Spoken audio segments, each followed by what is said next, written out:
Thank you. Good morning, everyone. My name is Ted Phillips. I'm the chair of the JEA Awards Committee, and I would like to call the June 26, 2025 awards meeting to order.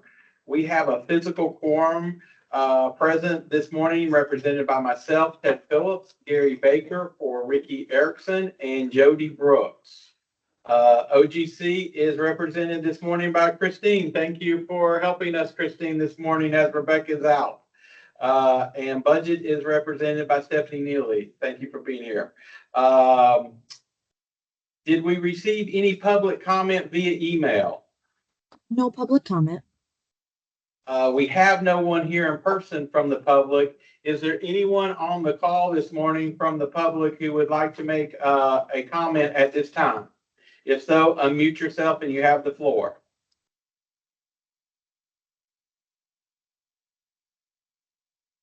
Hearing none, we'll move on.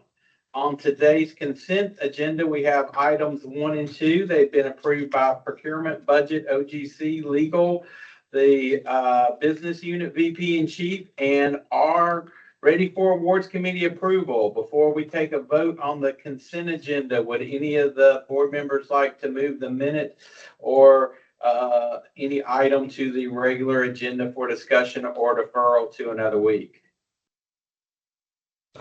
Hearing none, would someone make a motion? So moved. Second. So that was Jody with the motion to approve the consent agenda and Gary with the second. All those in favor say aye. Aye. Any opposed? Hearing none, the motion is adopted. We have one item on our regular agenda today. It was a emergency purchase for the Hogan Street DES chiller number 3. David, are you here to speak about that, or is there somebody else? Again, Weaver might be on the call as well. Okay. Yeah. Dan, can you just give us a little insight on what happened at Hogan Street? Yes, sir, I sure can. Back on May 10th, we had a weather event that affected the Georgia Street substation with a breaker failure. During that power event, chiller number 3 at the Hogan Street plant was in the middle of a startup, and with the power voltage dropping to the bottom and then spiking back up again, it damaged one of the 3D motor on that chiller. That motor now needs to be pulled and sent out for repair. In order to do that, both motors must be removed off the chiller. And in next year's budget cycle, we had already scheduled a complete refurbishment of that machine. And in order to prevent redoing all that work next year, we've pulled that from next year's bucket into this year's slot to get it done, because it will require the complete disassembly of the machine. So this is required to get us back to our N+1 reliability. The chill water loops are not cross-connected. So if we have another failure anytime during the summer months, we cannot provide load, inadequate supply to the arena, the Jaguars, and the baseball grounds. And we will also be assuming the initial load for the Jaguars' new office building also. So this is a critical element to get back in service. So we requested to come through as an emergency for Train to get us on their factory docket to reserve us the slots to have the motors repaired. And they've already done that. We've begun work. The motors will be pulled and shipped by mid next week before the July 4th holiday. And we're hoping to have them returned and have the chiller back in service within 6 weeks from now. But we have enough redundancy in the plant to cover the current load right now. Correct. This was our +1 unit. With it being down, we can provide all the load we currently need, but if we have another failure, then we cannot. That's why this was processed as an emergency. But some of these issues will be corrected with the plant expansion that's going on right now. Thank you, Dan. I know that folks from my world in the finance are like, why do we have to spend all this money on redundancy? This is why. So thank you for that. One other quick question. You said it was a weather event. What kind of weather event was it? We had severe weather throughout Jacksonville that morning, and I'm not sure what happened at the substation that caused the breaker failure. Somebody from Gary may be able to speak to that one.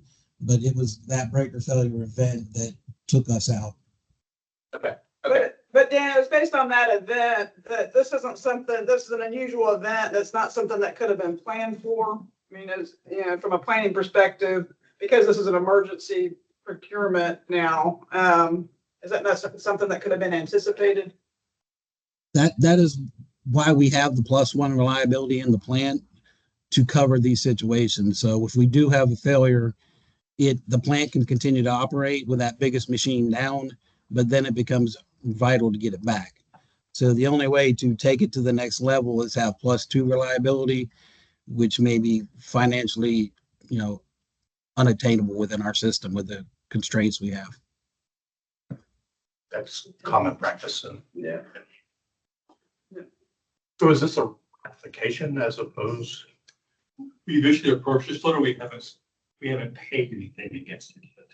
It's under order and it's delivered next week. So I noticed the project, the start date was June 16th, so I think it's more of a ratification. Right. Any other questions? All right, so I would entertain a motion to approve award number 1 on the regular agenda. So moved. Second. All those in favor say aye. Aye. Any opposed? Hearing none, the motion is adopted. So items 1 and 2 of the consent agenda and item 1 of the regular agenda have been approved for the June 26, 2025 meeting. Is there any other business to come before the awards committee? So it's my understanding that there will not be an awards committee meeting next week because of the holiday week. Is that correct? Getting head nods. All right.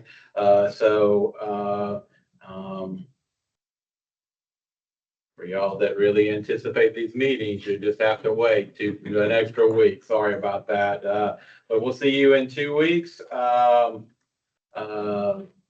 think we are adjourned. Thank you, everyone. Have a great rest of your week.